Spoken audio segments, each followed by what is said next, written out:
Hey y'all, Monk Joseph here with the Broken Buddha. Today we're going to talk about a pretty common topic, and that's going to be fake martial arts masters and fake energy work or Qigong masters. So I'll talk about the most famous fake martial arts master to my knowledge. I'm not going to mention him by name because I do actually have some respect for the things. You'll understand why in a minute. And I can't tell you the name of the Qigong group or energy work group because a lot of people will go look it up and do their practices, and I can't have that. So I'll just do my best to just rap about it freestyle here. So, and then I'm going to talk about a recent experience. So, when it comes to the fake kung fu teacher, he's insane.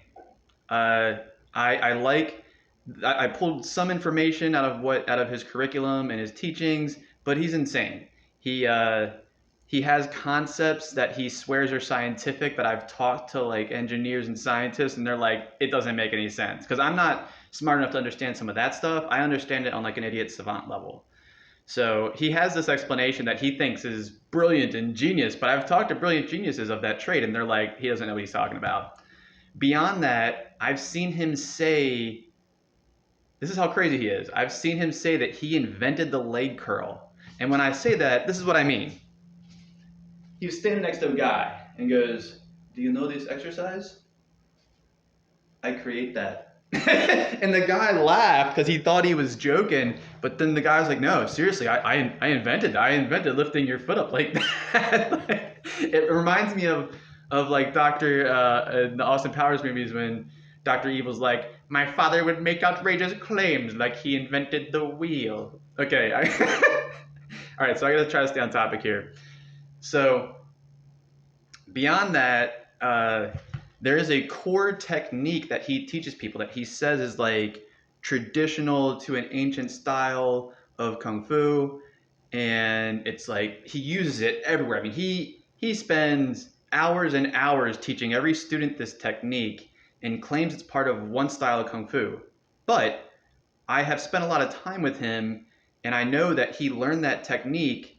He met another kung fu master who said, "Oh, you're having this health problem. Well, do this technique to alleviate that health problem." He says he was cured in a week, but he almost died from the exact same problem when I met him. I mean, he was in the hospital, barely escaping death's door when I met him from the exact same condition. So it didn't heal him in a week, and it's not part of the traditional kung fu. And they're not saying that the kung fu teacher who taught him that is from a different style that he says that is part of. So if you go study this style, he'll say do this technique for hours and hours and hours because it's part of this traditional kung fu, but then he'll tell you that he learned it as a simple medical fix that didn't even work. So this is the kind of stuff you got to be careful of when you're studying martial arts and you experience these fake masters. Beyond that, he's one of two elevated advanced kung fu masters that are world renowned and internationally flown places and traveled to who has never been in a street fight. And I get this all the time when I teach, especially because I live in kind of a conservative area. People will be like, have you ever been in a fight? Like, yes, I've been in a fight. I'm from Baltimore. And beyond that, I've just been in I've seen a lot of precarious situations. We'll just say it like that. And I used to compete. But on the street, I've had plenty of situations. But these guys are, people go to them, how do I learn the great fighting arts of Kung Fu? Well, you do this, this, and this, and I'm the definitive law. That's cool. You ever been in a fight? No. All right. All right. So there's that. I think that's all I got to say about him. Make sure I'm not missing anything big. Yeah, and if you challenge him, he'll just try to embarrass you in front of the group or talk you in circles. So you may know him. If you know who I'm talking about, then but I guess I'm not going to tell you because I did gain beneficial information that I taught myself from his curriculum. So I saw things, I pulled it in. It helped my overall understanding eventually, to the tune of 10%, 20%. But if he ever saw what I'm doing these days, he'd probably be like, I taught that. Like, you didn't teach that. You showed me that movement. I taught everything else that has to do with how it helps the human physiology and internal organs and stuff. Okie doke. So now let's move on to the fake Qigong teachers. There is a very, very, probably the most famous New Age movement to the tune of about millions and millions of practitioners. And it gets presented to people as just a Qigong group, but their leader is godlike, as in some people kind of worship this guy. And I gotta be careful what I say because you'll be able to figure out what it is if I say the wrong thing. And they do promise superpowers, instant superpowers.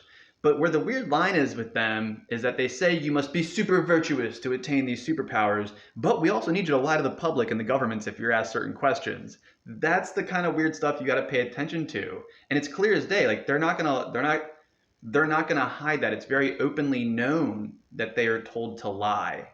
And no realized or enlightened teacher would ever knowingly lie or tell their students to lie. It's going to seriously interfere with your ability to attain realization or enlightenment.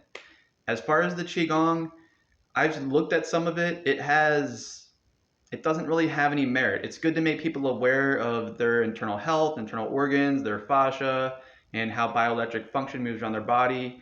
But they take it to a strictly superpowers place. They're not like, hey, you're in a human body, you're running on bioelectric function, you're a naturally recharging battery, and this is how you maintain it and keep it and clean it.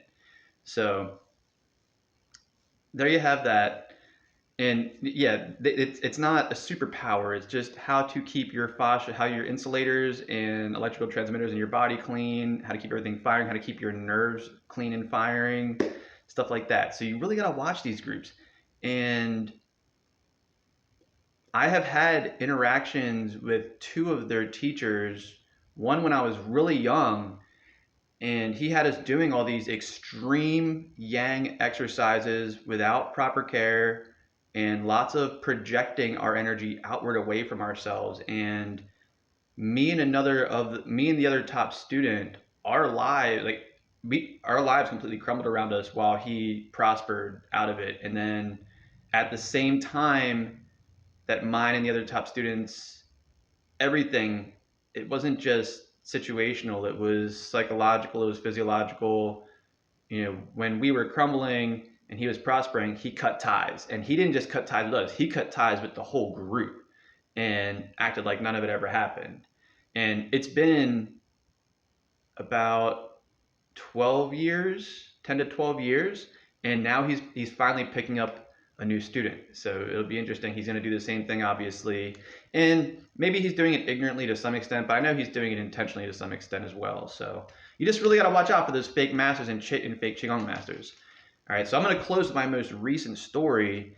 I was studying some Taoist scripture under somebody and who was claiming esoteric sources through a Taoist teacher in China. And then I was like, I want to talk to your teacher. I want to go see if I can. I'm saving money. I want to go do a retreat. I want to see if that's one of my options.